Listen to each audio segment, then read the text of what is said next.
what we're going to do this morning is we're going to take you through the 3 pillars of personal finance. The 3 pillars, if you think of a stool, without 3 legs, what happens to the stool if it only has 2? It falls. And so you need to have all 3 of the stools in order to have a really strong foundation. And we're going to go through those 3 pillars, which are money management, credit, and then we're going to finish with some words of wisdom on savings. Not so much on investing, but just the concept of savings. Now, many of the things and the concepts I'm going to be going through today, you may already know. But if you can take this information and transfer it on to maybe your relatives, your clients, if you have young adults, your kids, everyone I know needs personal finance guidance. If you look at your extended circle of friends and relatives, we all know people that are in financial dire straits. And you start to have the feeling that it's hopeless, that all around you there's financial instability, there are people that are struggling, and that there's nothing that can be done to change the situation. And I'm here this morning to really tell you that that is not true, that there is hope, and that through financial education, it has been proven that people can improve their financial situations. By default, if you don't learn about money at home and you don't learn about money in school, you learn about money through the trial and error method, which I call the School of Hard Knocks. The School of Hard Knocks has a very high tuition. If you make a mistake, it's not as easy as taking your pencil, turning it around with the eraser, and getting rid of this negative mark on your credit report. So it's very, very important that people learn what they're doing prior to making the mistake so that they don't make it in the first place. And so that is the hope, is that through formal financial education that you can impart to your clients, you can impart to those that you know need it, and to your own lives, that you can improve your financial situation. That is what I promise you, that if you start practicing what you're preaching and what you're teaching, your own personal prosperity will improve. Before we, though, get into a lot of the logical things that I'm going to talk about today, it's really, really important to talk about some of the emotional reasons why we do the things that we do relating to our money. So many of our financial decisions in life are more emotional than logical. So it's really, really important to understand why we do what we do. Because I can sit here and talk to you about doing a budget, and we all know that you shouldn't spend more than you make. Then why does the average American spend $1.22 for every dollar that they make? In many cases, it's because of emotional reasons that push them to do some of the things that they do. Okay, so now that we talked about attitudes, well, I want to get started with money management. And the first step really is creating a financial plan. The analogy that I like to use without having a plan is going on a road trip without a map. Your budget is really your map. And if you don't have a map and you're going on a road trip and you don't know where you're going, if it's a place you've never been to before, chances are you're going to get lost. However, if you have a map or you have a GPS system, you can easily get yourself back on track and probably reach your final destination. However, when it comes to your finances, if you don't have a plan, you probably will never reach some of your financial goals, okay? Or you'll be lucky if you do. So that's why budgeting is so important. People like to procrastinate when it comes to setting financial plans. In fact, start as early as possible. Today is good, yesterday is better. The last thing I wanted to point out is that it's really, really, really important to do it in writing. If you have your financial plan in your head, or really any plan or any goals just in your head, it's not really a plan, it's more like a dream. So to turn that dream into an actuality, you need to write it down. If you write things down, there's something that triggers in your brain that actually makes you start thinking through the process and things that you can start doing to get you to achieve that goal. So just the mere act of writing it down causes your success rate to increase exponentially.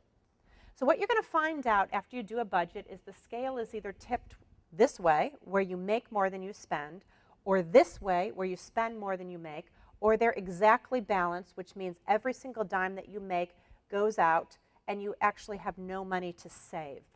And so if you want to make this situation better, there's really only two things you can do. You can increase your income, you can decrease your expenses. However, there are many people that think that there is a third way. And I call this the while waiting to win the lottery solution. They're actually waiting to win the lottery. They're waiting for an inheritance. They're waiting, for that bonus that may or may not materialize. They're waiting, they're waiting, they're waiting, they're waiting, they're waiting. Do you know that you have more odds of contracting a flesh-eating bacterial virus than winning the lottery? Okay, I want to move on to the second leg of the three-legged stool, and that is debt. Why does debt occur? Why are so many Americans in debt? Well, there's a variety of reasons, but I think one of the first ones that sort of jumps out is that we have become a culture of instant gratification. Where in the past we would wait and save up for things, you don't need to do that anymore. A lot of people that went to credit counseling that had gotten into situations where they were living above their means were in that situation because of peer pressure. Whether it's peer pressure they felt, actual peer pressure, but they needed to keep up with the Joneses. But the Joneses are people that you may think look rich. I used to think if someone looked rich that they were actually rich. Now I look at someone that looks rich, I just think they're really seriously in debt. So if you're trying to keep up with the Joneses, you never know who the Joneses really are. The important thing is to try to keep up with yourself. So let's take a look at some of the tips for good credit. The first one is if you have good credit, shop around. Shop around to make sure you get the best terms. Secondly, understand the terms of the agreement before you sign. Always, if you don't understand something, especially when it comes to financial transactions that are so important, ask questions. And then the third one is set a monthly limit for your charges and stick to it. Shop as carefully with credit as you do with cash. It is much easier to spend with credit than it is with cash. It's also much easier for your kids to spend your money than theirs, right? Much easier.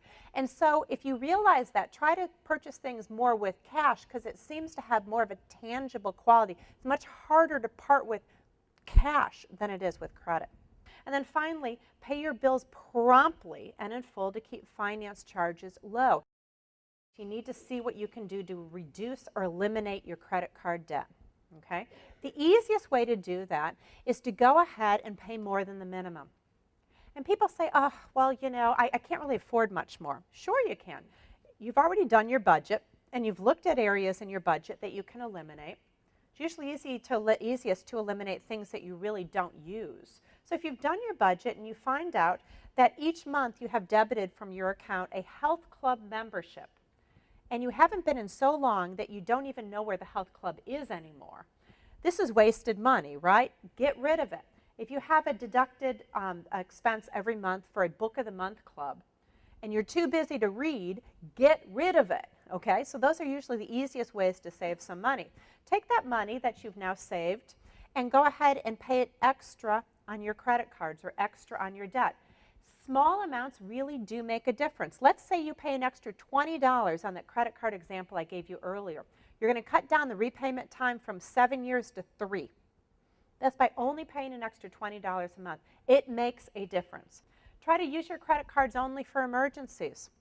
I remember a story of a friend of mine that actually gave a credit card to his daughter who was going to college and said to his daughter, he said, daughter, or whatever her name was, I don't remember, and said, dear, I want you to use this credit card for emergencies only. And she said, well, Dad, can you define an emergency for me? And he thought about it, and he said, well, if you can eat it, drink it, or wear it, it's not an emergency. And I love that definition. If you can eat it, drink it, or wear it, I would actually add nowadays for young people, listen to it. It's not an emergency, and everything else is. I don't know how many emergencies have ever happened in a shopping mall. I always tell young people especially that this is so incredibly important to have a good credit score because so many people are going to look at your credit score. Potential employers may look at it. You have to give them your permission so you'll know that they're going to be looking at it, but they may ask. And you certainly don't want to withhold your permission because then they'll wonder why. Sometimes life insurance policies, especially if it's a large one, they'll want to look at your credit report for security clearances. Sometimes they require taking a look at it. There's a lot of your landlord certainly will and your creditors. So it's a very powerful thing, which is why you need to guard your credit.